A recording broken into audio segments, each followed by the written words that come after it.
Hi friends, ఈరోజు omelette వేస్తున్నాం. ఎలా ప్రిపేర్ చేస్తున్నామో చూసేయండి. మా అన్న ఆమ్లెట్ చేస్తాడంట. ఎలా చేస్తాడో చూసేద్దాం. పచ్చిమిర్చి కట్ చేస్తున్నారు ఫ్రెండ్స్. ఇద్దండి, ఆనియన్ తీసుకోవాలి. 2 ఆనియన్స్ తీసుకొని క్వాంటిటీని బట్టి తీసుకోవాలండి. ఎన్ని ఎగ్గులు అయితే అన్ని ఆనియన్స్ తీసుకోవాలి. ఆనియన్ కట్ చేస్తున్నాం, చూసేయండి.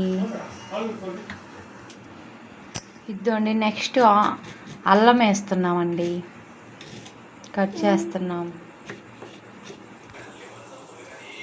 ఇద్దండి, కోడిగుడ్డు ఆమ్లెట్కి కావాల్సిన ఇంగ్రీడియంట్స్: ఆనియన్, కరివేపాకు, అల్లం, కొంచెం సాల్టు, బ్లాక్ పెప్పర్, పసుపు, చికెన్ మసాలా పొడి, కొంచెం పచ్చిమిర్చి అండి. ఇష్టమైతే కారం కొంచెం వేసుకోవచ్చండి, మీ ఇష్టం అండి అది. ఇద్దండి, ఇవన్నీ మనం తరిగి పెట్టుకున్నవన్నీ ఈ పగలగొట్టిన ఎగ్గుల్లో వేసేసుకోవాలండి. ఒక బౌల్ తీసుకొని అవన్నీ వేసుకోవాలండి. వేసుకొని బాగా మిక్స్ చేసుకోవాలండి. ఇద్దండి, ఇలా బాగా మిక్స్ చేసుకోవాలండి. బాగా ఇలా మిక్స్ చేసి పెట్టుకొని పెనం పెట్టుకోవాలండి.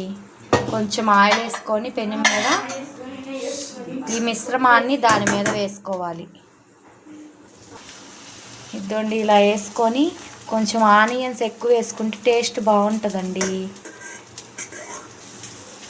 ఇద్దండి, ఇలా వేసుకోవాలండి. బాగా బాయిల్ చేసుకోవాలి ఎగ్ ఆమ్లెట్ని. ఇద్దండి, ఇలా 2 సైడ్స్ బాగా కాల్చుకోవాలండి ఈ ఆమ్లెట్ని. పిల్లలు బాగా ఇష్టంగా తింటారండి. మంట లేకుండా బాగా ఇలా చేసుకుంటే, కారం లేకుండా బాగా ఇష్టంగా తింటారండి. మీరు ట్రై చేసి ఎలా ఉందో కామెంట్ బాక్స్లో కామెంట్ పెట్టండి. Thank you.